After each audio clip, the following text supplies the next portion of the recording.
Is using loops in your songs the same as just using AI to create music?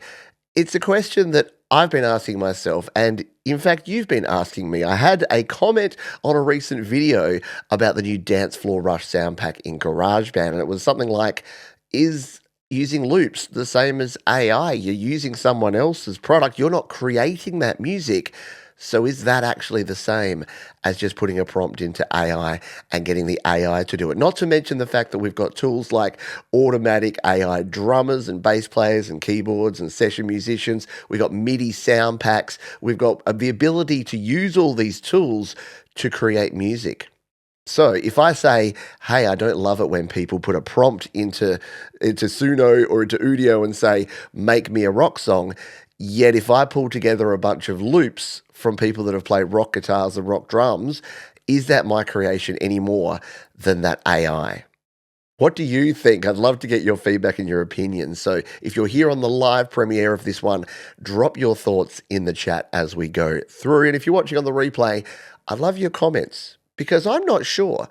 I need to talk this through, and I'm going to basically make my decision and share my thoughts here as we progress live here on the show. If it's your first time here, this is Studio Live today. My goal around here is to help you create, record, and release your best music. And again, does that mean just your best music completely created raw from scratch? Do you have to handcraft your own drums and guitars? I mean, this is the thing. We've had instruments, we've had electrification, we've had automation, we've had arpeggiators, we've had the ability to play chords automatically with one finger. On my old Yamaha keyboard from 40 years ago did that. So there's always been tools to help us, but where's the line? A lot of people say the line is just one step past what you're comfortable doing. And therefore, the line may be different for all of us based on this topic. So yeah, there's more and more AI features in music software. The new Logic Pro for iPad and even Logic Pro on your Mac. You've got these session musicians. There's things like Band in a Box and Session Band that have been around for literally years and years. GarageBand's had autoplay on a lot of their instruments for a long time. You've been able to use loops, Apple loops and other types of loops. You can even buy, dare I say, those MIDI sound packs where you get all the different MIDI patterns that you can pull into your projects. Have you seen the ads for those? Yeah, if you've been on YouTube, you've seen the ads for those. So is it any different? That's the core question. That's what we're going to be chatting about here today. Welcome aboard. If you do enjoy this one, we do this every week. We've also got live shows like Your Music Live, where I showcase your independent music. I do a happy hour show once a week where I play music. And of course, we have a heap of tutorial videos and a heap of information about helping you create your best music. So what exactly does count as AI, artificial intelligence? Here's the thing. In the last few years, AI has been used a lot in terms of the terminology is being used, but things that actually use AI or automation or artificial intelligence or whatever you want to call it have been around a lot longer than that, haven't they? There's a heap of different things. So loops could be determined as AI because they will automatically adjust to the timing. If you pull a loop into a project in something like GarageBand, it's going to put that in the right tempo and it's going to align it with your project. And in Logic Pro, you can even do things like aligning to the chords. So your Logic, your loops, your smart drummers, your MIDI packs, they're pre-made. But are they human building blocks or are they cheating? Are they automation or are they an abomination? Hey, I just came up with that. That's pretty cool. Well, your AI tools, though, your generative and responsive systems, so your chat GPTs, your Suno, your Udio, the AI features that we have in Logic, these are things where it's actually creating for you.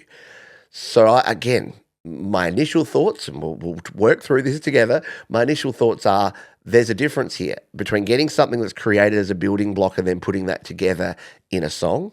Because anyone that's used Ableton Live and has used the grid there to sort of play in a pattern, yeah, some of those patterns have been created by someone else or been made by the machine.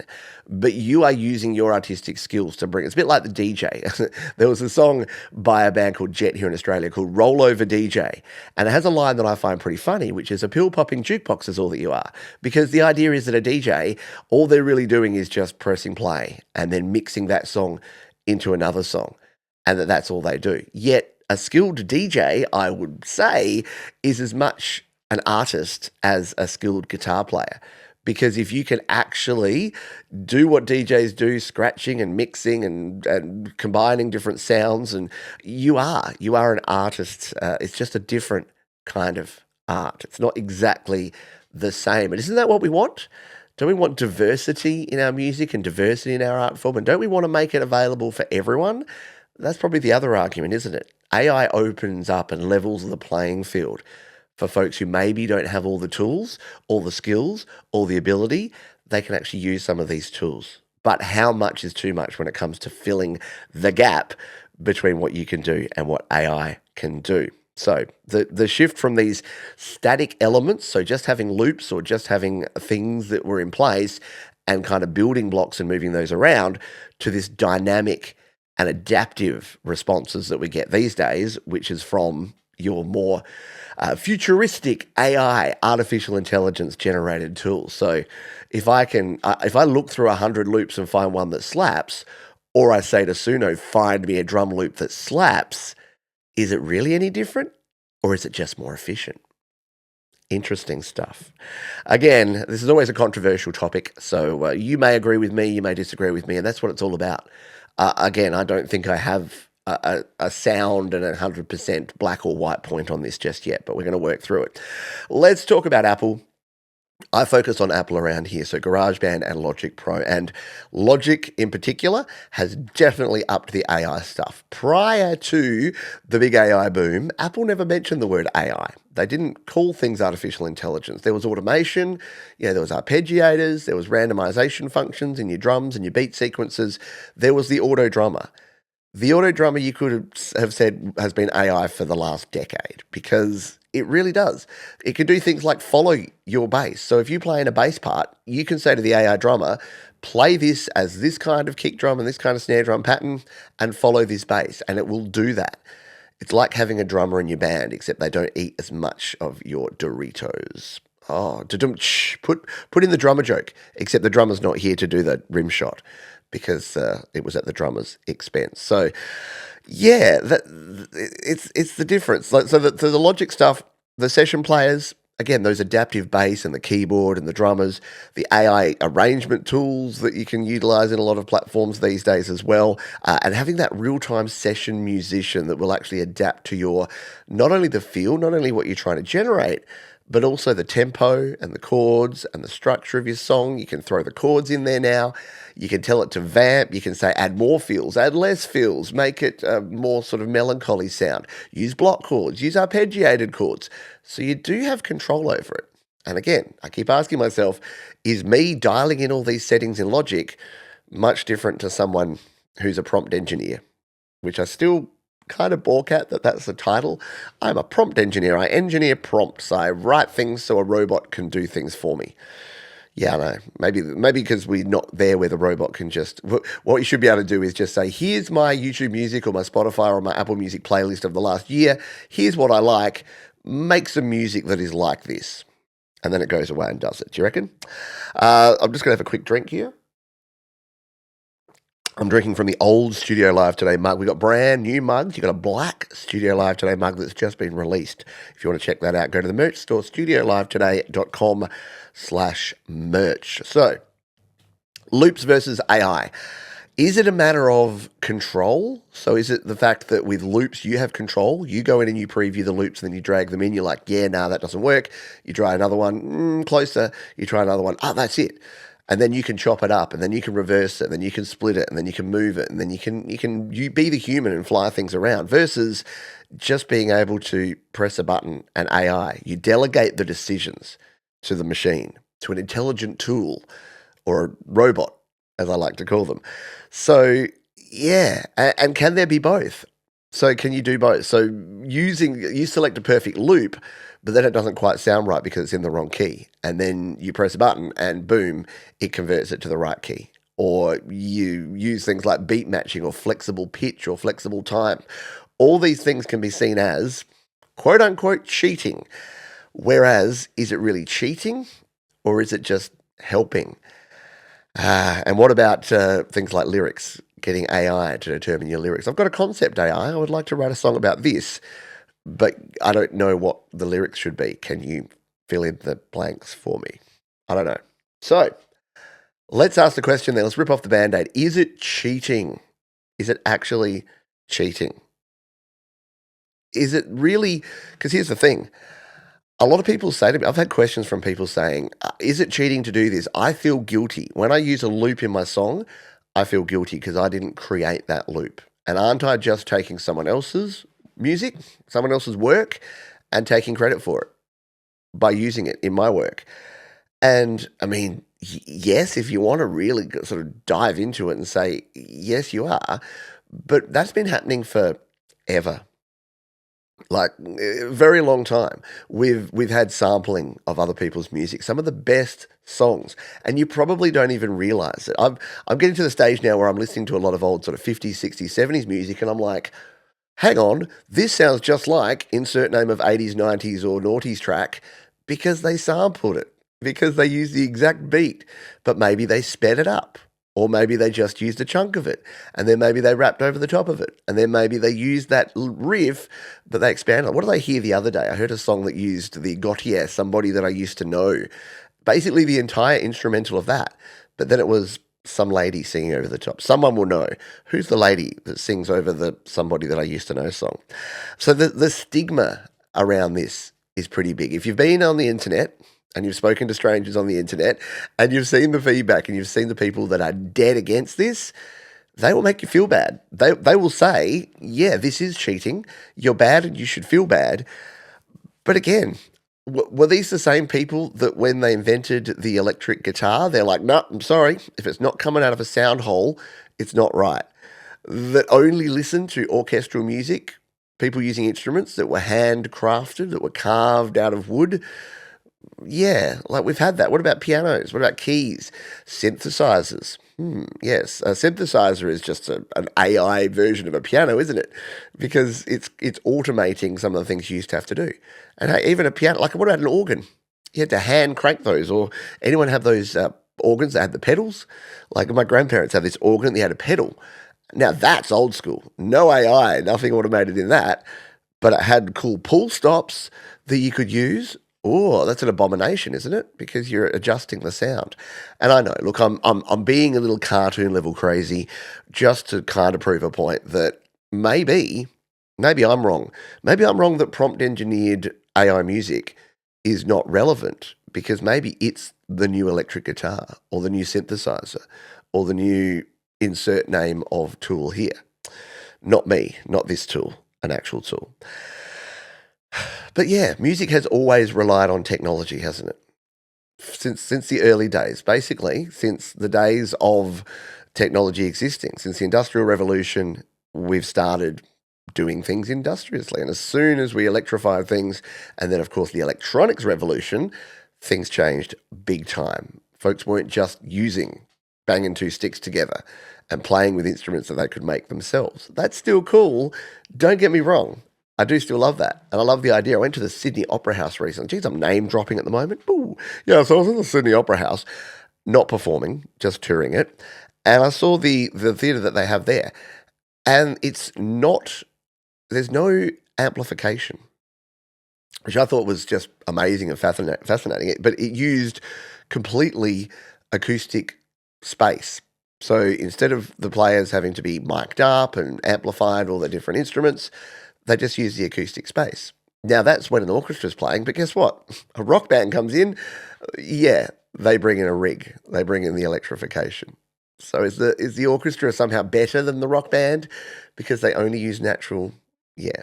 And was that building made by hand or was it made by architects using lots of tools and lots of engineering know-how that we couldn't have done 100 or 200 years ago? Can it only exist because of the technology? That's it. And the thing about music, as we have another sip from my Studio Live Today mug, the thing about music is that the tools don't actually write the story. You do. So, especially with songwriting, the tools aren't going to tell you what the song is and what it means. And I think this is the thing. I made a song called Lucky, And you can hear it if you go to petejohns.com. All my music's over there. My song called Lucky is about homelessness. It's about the fact that I used to work in my previous life. I used to be a corporate high flyer. Well, not really, but I did fly. My head office of the job I did was in Melbourne, and I live here in Adelaide. So Adelaide to Melbourne's a 1 hour flight. And I'd do that flight usually monthly for about 6 or 7 years that I was in various jobs. So I flew a lot. So I did a lot of these, and it was usually only for one night. So I'd get up at 3:30 in the morning. I'd get to the airport. I'd get the 6 a.m. flight to Melbourne. I'd land in at 7:30. I'd get the bus, the Sky bus that took me into the city, and I'd roll into the office at about 8:30, 9 o'clock. I'd actually beat in some of the people that actually lived in Melbourne, but I'd been up for 4 hours at that point. And then I'd work the day. I'd stay the night there. I'd sleep in a nice hotel room. I'd work the day, and then I'd fly home again. And at the time, I thought, oh, this is a bit, this is really challenging. And then on one particular trip, it seemed like I just saw homeless people everywhere. And it was cold, it was in wintertime, and it was Melbourne, so it was wet and windy. And I just thought to myself, I'm lucky. I'm lucky to be flying today. Like, it really flipped around. It gave me that gratitude to say, you know what, Johns? You had to get up at 3:30 this morning. Oh no, let's get a small violin out for you, because then you got to go sit on a flying tube, drink coffee and eat pretzels, land, work a good job with good people, get put up in a nice hotel, and then you had to work again another day, and then you flew home in a giant tube again. So I say all that to say I made this song called Lucky. We're getting a bit off track here. Welcome to the show. If you haven't been around before, Tangents. This could very much be called Tangents, the show. So I wrote this song called Lucky, and I used a lot of loops in there. But I'm proud because I think it's the song that I've written that tells a story the most, that'll hit you in the feels, that makes you feel something. Now, would that have been better if I had hand coded, if I hadn't used any drum loops, I hadn't used any automation, any synthesizer sounds, it'd all been my own handcrafted, hand sculpted everything? Would it be significantly different from the end result of the song? Because it would still tell the story, but you'd know that my blood, sweat, and tears went into the creation of it? Yeah, I don't know. I'm not convinced. I think the fact that I was able to find these sounds, mix them in a creative way, and if you go listen to the song Lucky,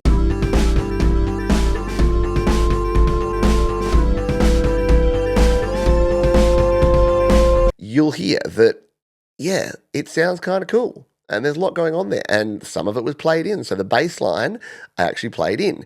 Whereas a lot of the drum loops I layered up. But I layered up 3 different drum loops and a beat sequencer and the auto drummer in GarageBand and created something completely unique. It wasn't just drag in 4 loops. There you go, song done, finished. So yeah, that's a long story for that. So where is the line? When does help become the whole song? Right? Is the vibe lost when you outsource it, when you give it to Suno or Udio? Do you lose the vibe? And I'm getting all choked up about this topic. I was talking to someone recently because they said, I use AI because my end result, I'm not happy with the quality of my end result. And when I give it to AI, what AI does is it sands off the edges. It decreases the rough edges, and I feel better about the end result because it might improve the guitar part. It might change the voice and make the voice sound better. And at the time, I said, okay, I kind of get that. But then I listened to the music, and I'm like, I'd actually prefer to have the rough edges. I say this a lot, but one of my favorite singers of all time is Michael Stipe from REM. If you took Michael Stipe and fed him into an AI and it got rid of the squeaks and the little Stipe-style yodels and all the cool things that make Stipe Stipe, would that be better? I would argue no. I would argue that sometimes those imperfections are what makes a song really cool and really interesting. And if you try to make it perfect, if you give it to AI and say, here, fix this is my nice rough song, fix it, yeah, it's a bit like, when you put those image filters. I'm not using an image filter, right? This is my face. But I know some folks, and hey, if you do it, more power to you, I guess. But some folks will put those vanity filters on their video, so it'll smooth out your face. And at some points, it looks fine till you meet the person in real life, of course. But it's a very fine line between, yes, improvement and uncanny valley hideousness. And that's where I think that the line is with this stuff is that if you're using this to take your song and do more than 20% or 30% of a tweak to it, that's where I think it is. So, like my example with my loop song, it was still my vocals, my vocal tracks, and my mixing and my editing. It was a few loops that I'd highly tweaked and edited and chopped up and put in there, but they were just kind of part of the soup, part of the stew of that song. If the song itself was completely created by a robot and then I sang over the top, that's a lot more of that stew, isn't it? That's a lot less control for me and more control for the robot. So yeah, I think that you can lose that humanity, and we need humanity in music. We need, if you're telling a story, music is to connect people with people. And I don't know, I've never been that keen on connecting with a robot. And maybe I'm behind the curve. And I see these articles about AI girlfriends and AI boyfriends and husbands and wives, and people that just want to have conversations with AI and they don't talk to real humans anymore because their AI bots are better. Yeah, maybe, but I don't know. I kind of like the reality and the humanity. Oh, the humanity. I will be getting my new studio live today mug soon. And yes, I do have a bit of a cold, so thank you for bearing with me. I'm sorry if you don't like the husky voice, but hey, it means I can hit those low Barry White notes. So maybe I need to do some vocal recording after this show. Yeah, let's talk about. Let's ask you the question here. Let's get your feedback because I would like to know a few things. I would like to know, do you use these? If you're there and you're ready, you're typing and you've got your keys out, for those that are here live, do you use AI tools like Logic session players, like Auto Drummer, like loops, like automation, like any of this sort of stuff? Do you use it right now and why? So I do. So here's my story. So here's what I do, and I'd love you to share it. Again, if you're here on the live premiere, share it right now. If you're not, share in the comments below. I'd love to hear your feedback on this.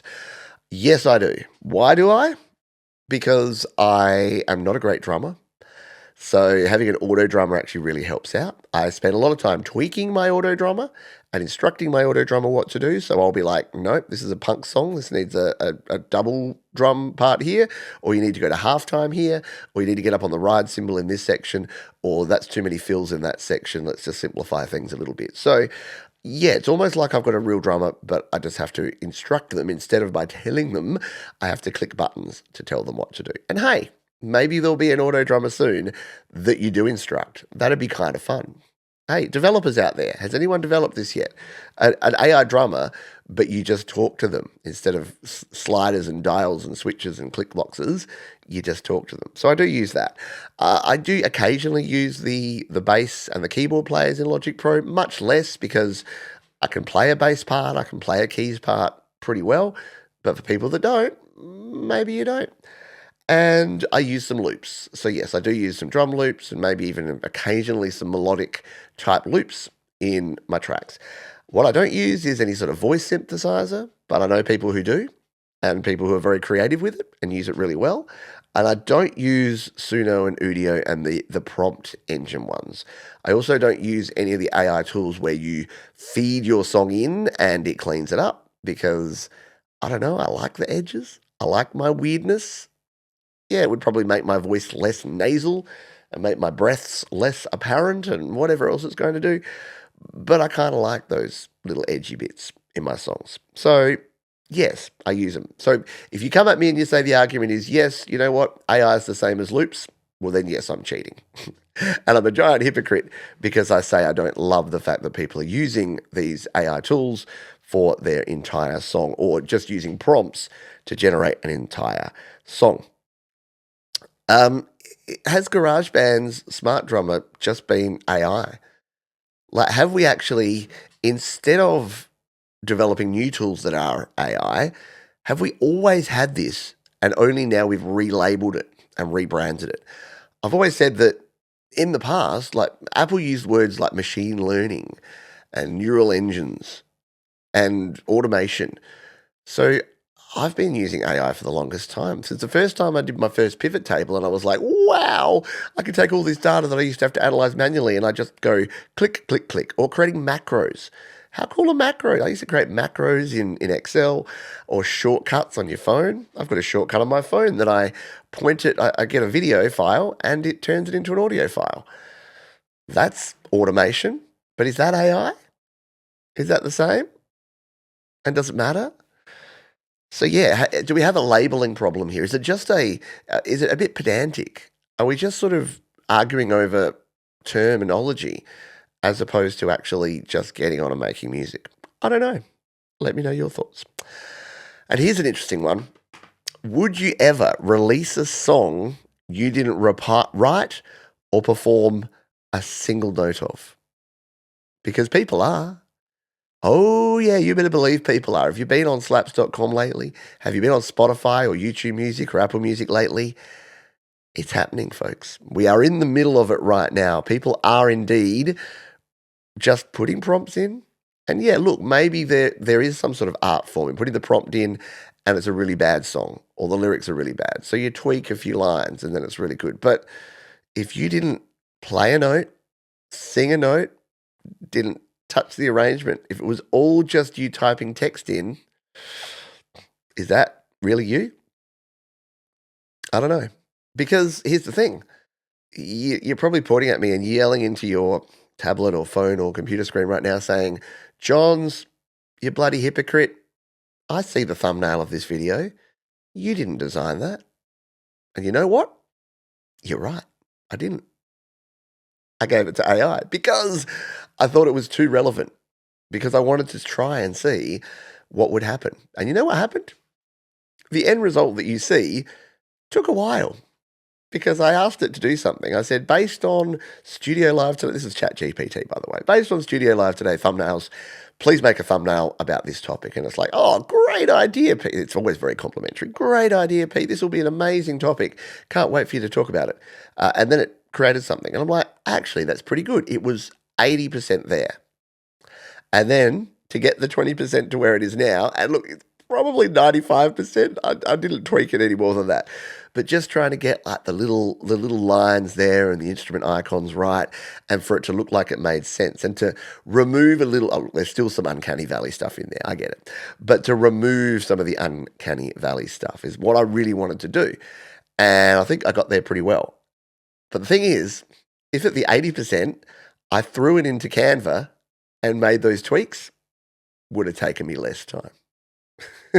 So it kind of makes me reevaluate it, because maybe someone that isn't as proficient with music is using these tools to create music. And maybe because I'm not proficient with design, I'm using these tools for design.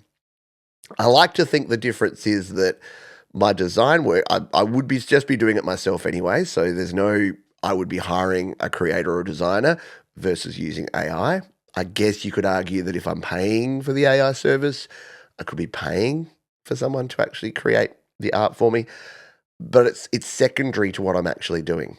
So if I was entering my thumbnails in some sort of art competition or releasing my thumbnails as a piece of art that you could buy and put on your wall, which would be very weird, but I'm sure someone's done it. I'm sure someone's got a Mr. Beast thumbnail on their wall somewhere. If you can think it, someone's doing it.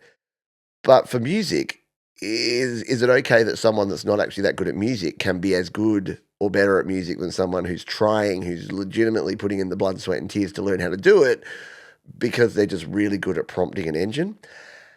And the other part of it is that the difference between AI and the tools is things like loops. So if you get a loop pack or a MIDI pack, or you're using these things, they have actually been created. So loops actually come from real people who've created them, who get paid for their work. Even if you're using it for free, all the Apple loops, someone is getting paid to create those. And all the loops packs, so things like BandLab that has all these amazing loop packs, or if you've ever bought a loop pack, of course, then yeah, you're paying that artist that actually created that. So there is a human. The problem with things like Suno and Udio, and I wasn't going to talk about this in detail because it's not really the topic, but let's just be honest before we finish up here. They're trained on other people's music, not necessarily with that person's permission, because They've all been admitted that they just fed in a bunch of music and said, well, we're not actually using the music. We're not copying the music. This isn't copyright. We're using it to train our model. And yes, we could have another entire hour-long, half an hour-long conversation, and maybe we will in a future one, about the ethics of utilizing other people's art to create a service and a tool that people pay for to use. Because that's the thing. If you're paying money for Suno and Udio credits, that ain't going back to the original artist who they scraped to get that music. That's going to the intermediary, the company. And it's the same with something like ChatGPT. If they're training that on designers and artists to create things like the thumbnail of this one, then that's the problem, isn't it? I mean, at this point, I probably stole from myself because I asked it to make a thumbnail in the style of me. So maybe that's a little bit different, but it's a slippery slope. And that's the thing with all this stuff. Let's conclude. So, tools. Tools are neutral, aren't they? Tools aren't inherently good or evil. It's what you do with them. It's how you utilize the tool. What actually matters is your creative intent. So what is the message that you're trying to convey? What are you actually trying to achieve through this? And you know what? If it is purely commercial success and kudos and people patting you on the back and saying that was good, and you don't mind that you didn't actually do it and that a robot did it for you, I guess that's okay. What I'd love is for you to actually say, actually, I'm just really good at prompting AI. And this is what I did, and I created this. So I think owning it, and it's the same with loops and with using AI.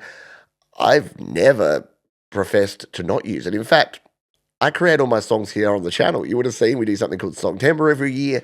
You see my songwriting process, my creation, my songwriting, the lyrics, the way that I do the demo, and then the production, the recording, the mixing, the mastering. And so I do all of that, and I do it here in plain sight.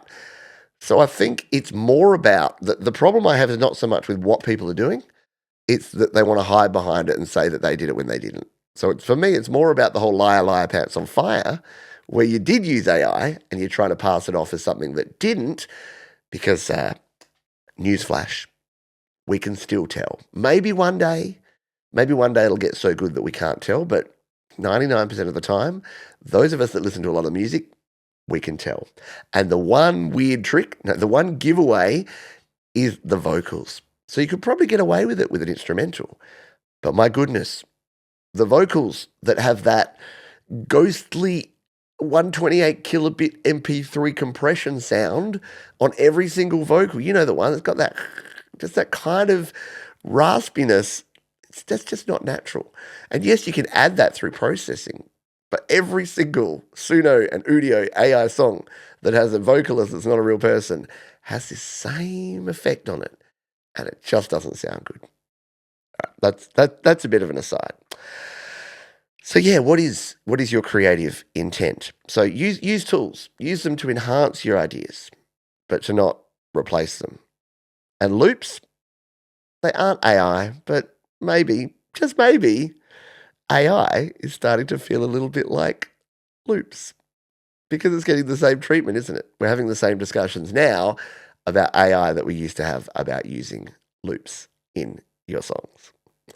What do you think, though? Because I've put myself out there now, and if you want the one sentence, what do I think?